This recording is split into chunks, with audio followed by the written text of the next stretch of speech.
हर खबर पर होगी आपकी पकड़। डाउनलोड कीजिए एबीपी लाइव ऐप। विधायकों की खरीद फरोख्त मामले में गिरफ्तार एमएलए अशोक सिंह की बेल याचिका खारिज। अतिरिक्त सत्र न्यायालय ने कहा, आरोपी ने राज्य में सरकार को अस्थिर करने की कोशिश की। राजस्थान में अशोक गहलोत के समर्थन में आए भारतीय ट्राइबल पार्टी के 2 विधायक। भारतीय ट्राइबल पार्टी के विधायक राजकुमार रावत ने कहा, हम सरकार गिराना नहीं चाहते। भारतीय ट्राइबल पार्टी के 2 विधायकों के समर्थन पर प्रदेश कांग्रेस के अध्यक्ष गोविंद डोटासरा का बयान। बोले, बीटीपी के दोनों विधायक अशोक गहलोत की सरकार से संतुष्ट हैं। राजस्थान में चले सियासी उठापटक पर सीएम अशोक गहलोत का दावा, बगावत की साजिश बहुत पहले ही लिखी जा चुकी थी। 11 जून को राजेश पायलट की जयंती पर ही बगावत करना चाहते थे पायलट। राजस्थान में विधायकों की खरीद फरोख्त मामले में आरोपी संजय जैन को कोर्ट ने 4 दिन के लिए 22 जुलाई तक रिमांड पर भेजा। एसओजी ने मांग की थी 8 दिन के रिमांड की। राजस्थान में विधायकों की खरीद फरोख्त पर कांग्रेस का बीजेपी पर आरोप। राजस्थान कांग्रेस के अध्यक्ष गोविंद डोटासरा ने इसे बीजेपी की साजिश बताया। बोले, मानेसर से विधायकों को भगाने में भी हरियाणा बीजेपी का हाथ। राजस्थान में फोन टैपिंग को लेकर बीजेपी का कांग्रेस पर हमला। राजस्थान के पूर्व गृह मंत्री गुलाब चंद कटारिया ने कहा, एजेंसियों का दुरुपयोग कर रही है गहलोत सरकार। निजता के हनन का आरोप लगाया। राजस्थान में फोन टैपिंग मामले पर बीएसपी सुप्रीमो मायावती का भी बयान सामने आया। बोली, राजस्थान के मुख्यमंत्री ने गैरकानूनी काम किया। जयपुर में कांग्रेस के 104 विधायकों पर केस दर्ज। विधायकों पर कोरोना रोकथाम की दिशा निर्देश का पालन नहीं करने का आरोप लगाया गया। राजस्थान में चली उठापटक पर आम आदमी पार्टी के सांसद संजय सिंह का बयान। बोले, कांग्रेस और बीजेपी सत्ता की भूखी, जनता की इन्हें परवाह नहीं। कांग्रेस बीजेपी पर मुख्यमंत्री अरविंद केजरीवाल का तंज। बोले, एक पार्टी दूसरी पार्टी की सरकार गिराने में लगी है, दूसरी पार्टी राज्य दर राज्य अपने विधायक बेच रही है। भारत चीन तनाव को लेकर राहुल गांधी का केंद्र सरकार पर निशाना। बोले, चीन ने हमारी जमीन पर कब्जा किया और भारत सरकार ब्रिटेन के पूर्व प्रधानमंत्री चैम्बरलेन की तरह व्यवहार कर रही है। भारत सरकार को इस कायरता की बड़ी कीमत चुकानी होगी। गहलोत पायलट कांड पर पूर्व सीएम वसुंधरा राजे का निशाना। बोली, कांग्रेस की कलह का खामियाजा जनता भुगत रही है। राजस्थान के कांग्रेस के विधायकों का एक साथ फिल्म देखते हुए वीडियो आया सामने। जयपुर में एक साथ बैठकर लगान फिल्म देखी। राजस्थान में हॉर्स राइडिंग से जुड़े मामले की जांच के लिए एसआईटी गठित की गई। 8 पुलिस अधिकारियों को जांच की जिम्मेदारी दी गई है। सीबीसीआईडी और एटीएस एसओजी की टीम संयुक्त रूप से जांच करेगी। बिना नाम लिए पूर्व सीएम वसुंधरा राजे ने सांसद हनुमान बेनीवाल को दिया जवाब। बोली, कुछ लोग बिना तथ्य के भ्रम फैला रहे हैं। 3 दशक से जनता और पार्टी की विचारधारा के साथ खड़ी हूं।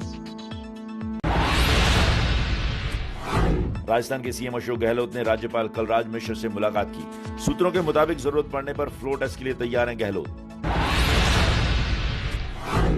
राजस्थान के राज्यपाल कलराज मिश्र से मुलाकात के बाद सीएम अशोक गहलोत ने ट्वीट किया। कहा, कोरोना से बचाव के लिए राज्य सरकार के उठाए गए कदमों की जानकारी दी। सचिन पायलट गुट के विधायकों की तलाश जारी। अभी तक विधायकों की लोकेशंस का पता नहीं लगा सकी है पुलिस। गुरुग्राम और दिल्ली में तलाश कर चुकी है राजस्थान पुलिस। राजस्थान में फोन टैपिंग मामले में केंद्रीय गृह मंत्रालय ने मांगी राजस्थान सरकार से रिपोर्ट। राज्य के गृह सचिव से मामले की पूरी रिपोर्ट सौंपने को कहा।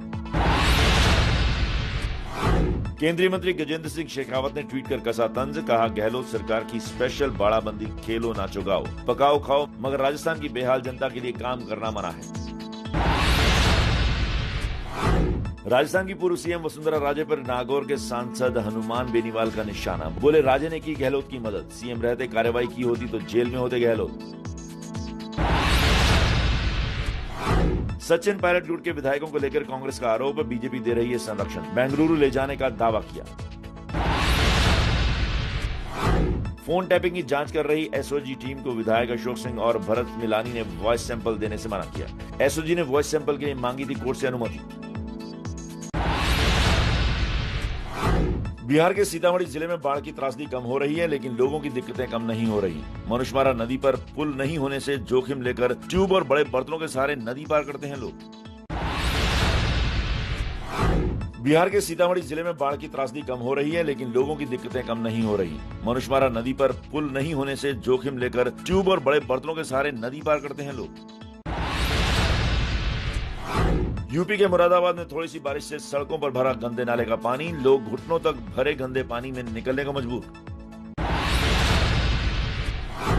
एमपी के डिंडौरी में पहाड़ी इलाकों में बारिश के चलते अचानक बढ़ा बटाई नदी का जलस्तर। बड़ा पुल बाढ़ के पानी में डूबा। खतरा मोल लेकर जर्जर हो चुके पुराने पुल के ऊपर से आवाजाही कर रहे हैं वाहन। यूपी के फतेहपुर जिले के बिंदकी में आधी रात को अचानक कट गई नहर। नहर कटने से हजारों बीघा फसल पानी में जलमग्न हो गई। गांव वालों की सूचना पर नहर विभाग के अधिकारी कर्मचारी मौके पर पहुंचे और नहर को बांधने का काम शुरू किया। उत्तराखंड के बागेश्वर में तेज बारिश के चलते 3 सड़कों का संपर्क कपकोट ब्लॉक से टूट गया। भारी बारिश से इन रास्तों पर सड़क धंस गई है। लोक निर्माण विभाग जेसीबी मशीनों से रास्ते खुलवाने की कोशिश में लगा है। बिहार के दरभंगा जिले में कमला बालान नदी का जलस्तर लगातार बढ़ने की वजह से किनारे बसे गांवों के लिए आफत खड़ी हो गई है। दरभंगा के गोपालपुर गांव के नजदीक कमला नदी का बांध टूटने से 10 से ज्यादा गांवों में पानी भर गया है।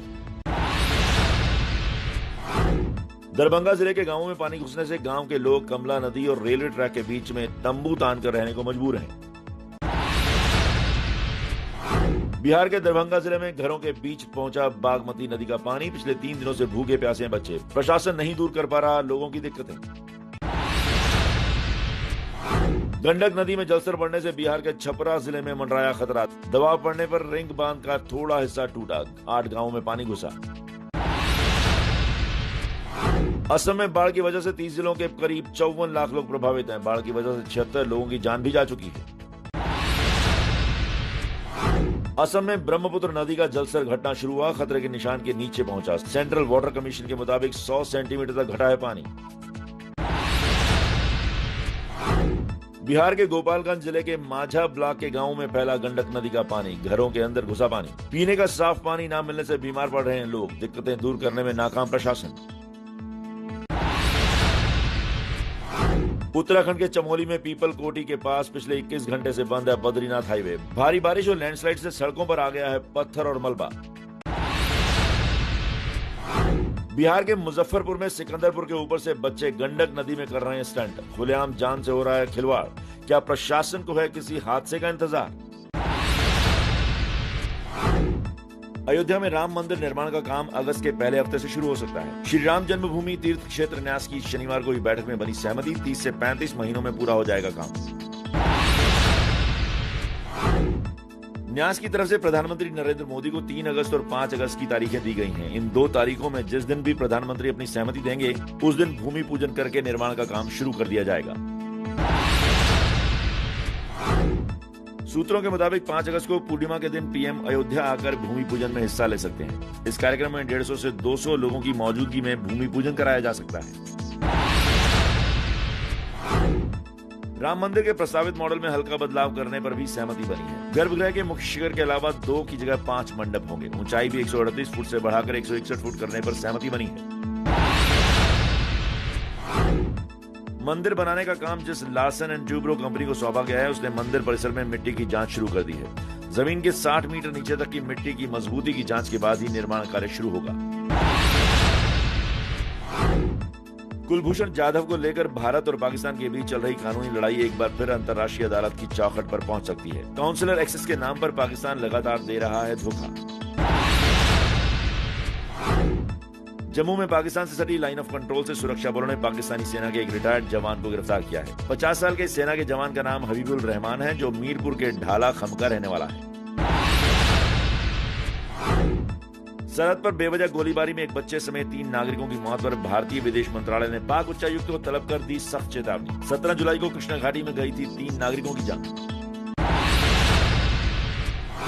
यूपी के कुख्यात सरगना रहे विकास दुबे के एनकाउंटर से कुछ दिनों पहले का वीडियो आया सामने। वीडियो में रसूख दिखाता दिखा। दंगल हाक दिया हमने। बताओ कोई लड़ने वाला हो, बताओ पहलवान। विकास दुबे मामले की जांच के लिए गठित न्यायिक आयोग पर उठे सवाल। आयोग को अवैध बताने वाली याचिका सुप्रीम कोर्ट में दाखिल। सोमवार को होगी सुनवाई। यूपी के भदोही में ज्ञानपुर से बाहुबली निर्दलीय विधायक विजय मिश्रा के खिलाफ पुलिस ने गुंडा एक्ट लगाया। कारोबारी को धमकाने का वीडियो वायरल हुआ था। अभिनेता सुशांत सिंह राजपूत की मौत के मामले में यशराज फिल्म के मालिक आदित्य चोपड़ा से 4 घंटे हुई पूछताछ। मुंबई पुलिस की पूछताछ में बताया सुशांत से नहीं था किसी तरह का विवाद। यूपी के महोबा में एक महिला ने अपने बच्चों के साथ कुएं में कूदकर आत्महत्या की। बेटी पैदा होने पर परिवार में चल रहा था विवाद। प्रयागराज में सब्जी बेचने वाले की पिटाई का वीडियो वायरल। पुलिस ने 5 लोगों के खिलाफ केस दर्ज किया। यूपी के मुजफ्फरनगर में तमंचा बनाने वाली अवैध फैक्ट्री का खुलासा। पुलिस की छापेमारी में 9 आरोपी गिरफ्तार। यूपी के ग्रेटर नोएडा में एक युवक का सिर कुचला हुआ शव बरामद। जमीन विवाद में हत्या का शक। तेलंगाना के मेडक में बिजली विभाग के कर्मचारियों को बंधक बनाने के मामले में गिरफ्तार हुए 5 आरोपी। बिजली का बिल लेने पहुंचे कर्मचारियों को गांव के लोगों ने खंबे से बांध दिया था। पुलिस ने कर्मचारियों को छुड़ाया।